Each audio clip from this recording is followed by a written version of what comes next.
Good morning mga bossing. Good morning mga boss. Good morning guys. Good morning. Ano yung battery ko? Ito yung positive. Ang dami salpak. Ito yung negative.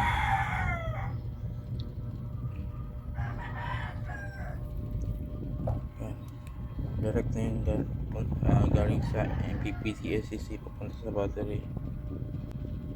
Yan, mga MPPT SCC yan. Tapos ito mga maliliit, ano to, active balancer.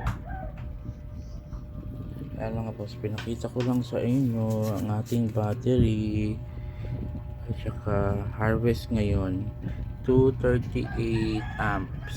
Time check 6:31 AM.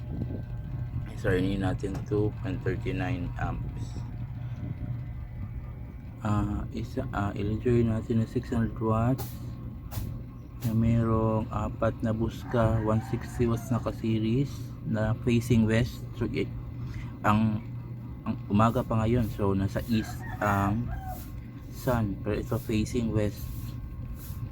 Nasa 0.8 amps ang pasok. 24 volts yung battery natin, 29.2 ang charging voltage.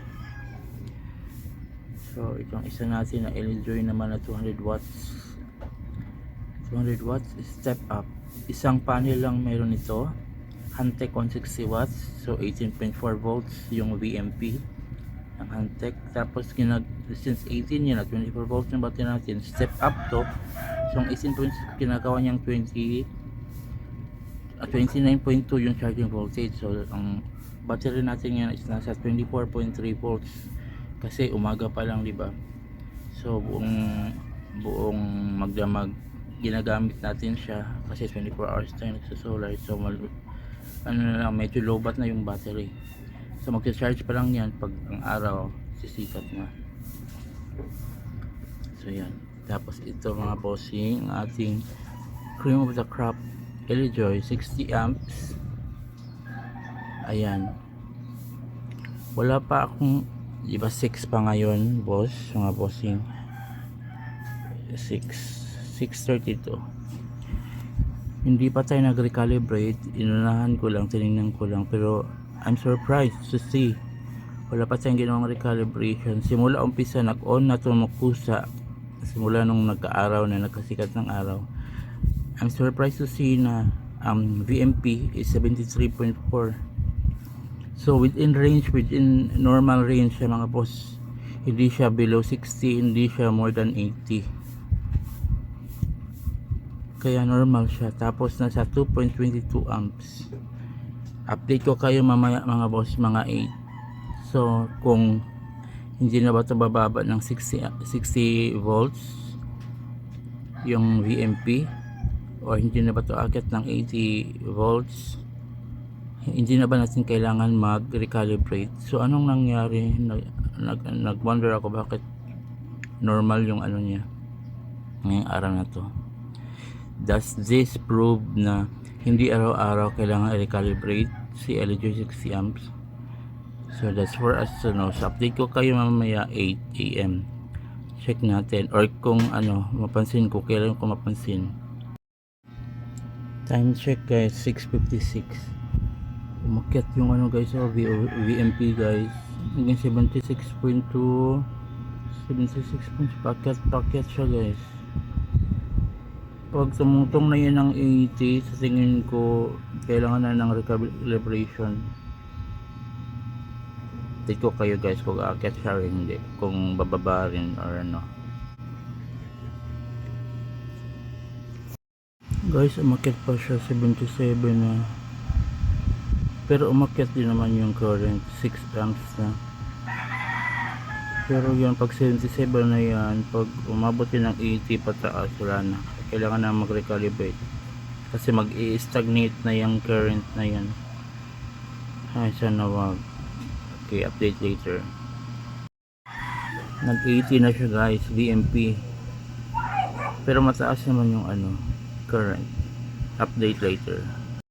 So yun guys, nasa 80 siya, 80.5. Bumababa pa rin siya ng 79 pero nag-80 talaga siya. Tapos parang na-decisionan ko ngayon na i-recalibrate ko na siya guys kasi nasa 80 siya eh. 7.95 amps, although facing west siya, medyo okay na rin yan. Pero itong facing east natin na 3 na 550 watts sa lawan naka series, ganyan na, malakas na siya. Tapos ito wala pa sa kalahati, yan bumaba 79.8. hintayin ko pa ba rin ba guys? Sige, hintayin muna tayo na lang. Time check pala is 7:08.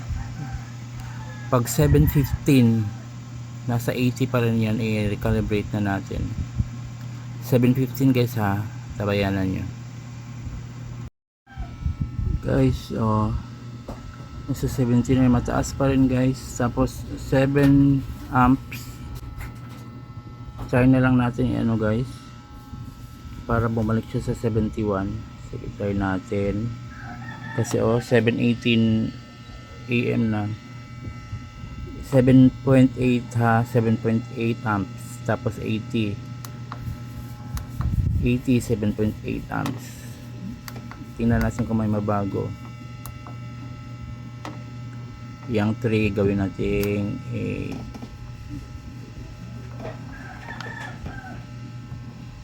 gawin natin 8. Pindutin ang okay ng mga 3 seconds. 1 2 3. Escape. So 80 nag 70 na guys, pero mababa pa rin yung current 675. Pero at least nasa 71 na na natin siya. Bumaba guys, diba? 7.9 yun kanina. Ay, bumaba rin pala dito kasi 18 to kanina, nag 13 na rin. Pero at least yan, bumaba na yung VMP. Pag aakyat na ulit yung sinag ng araw kasi nag cloudy, aakyat na rin yan ng tuloy-tuloy. Buong araw na yan ganyan guys. So bukas naman try naman natin hanggang 8 naman, 8 AM na hindi natin siya gagalawin kung ano mangyayari. Kasi kanina umabot sa ng 80-81 yung VMP eh. So yan guys, tabayan nyo next video natin. Tingnan talaga natin to, i-discover talaga natin to bakit ganito itong LED natin 60 amps, kung tama ba talaga yung mga natin or baka nagkamali lang tayo. So good morning everyone, God bless, thank you Lord Jesus Christ.